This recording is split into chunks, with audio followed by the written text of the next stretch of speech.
The Girl Who Stopped Asking Questions. 7-year-old Elara loved the smell of chalk dust and old paper. Her classroom was a world of possibility, and she arrived each day with a heart full of questions, her small hand always the first to shoot into the air.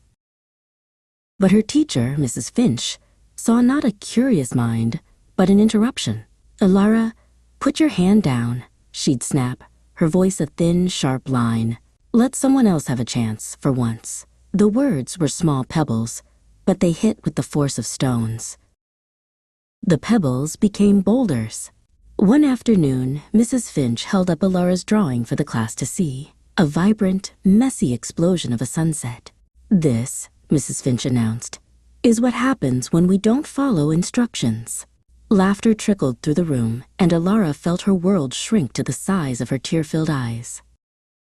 The girl who loved questions fell silent. At home, her books gathered dust. The light in her eyes, once so bright, dimmed to a flicker. School was no longer a world of possibility. It was a place of survival. The years passed, but the voice of Mrs. Finch echoed in her mind. In high school, Elara was a ghost in the back of the classroom.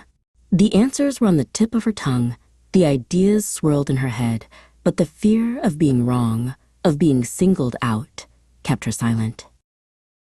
It was a college professor, Mr. Anya, who finally saw her. He didn't call on her in class. Instead, he handed back an essay, covered in positive notes.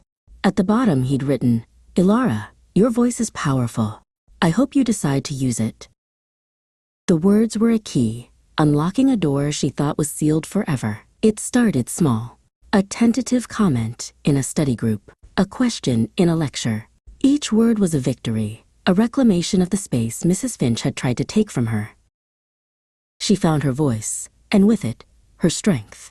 The girl who was told she was an interruption graduated with honors, her mind sharp, her spirit no longer shrinking from the light.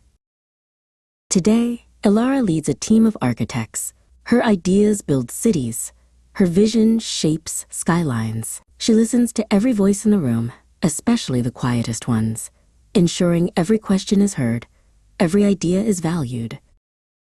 Sometimes, in the quiet reflection of her office window, she sees the ghost of a 7-year-old girl with her hand in the air. She smiles, a silent thank you for the little girl who refused to let her light be extinguished. The girl who held on long enough for her to find her voice again.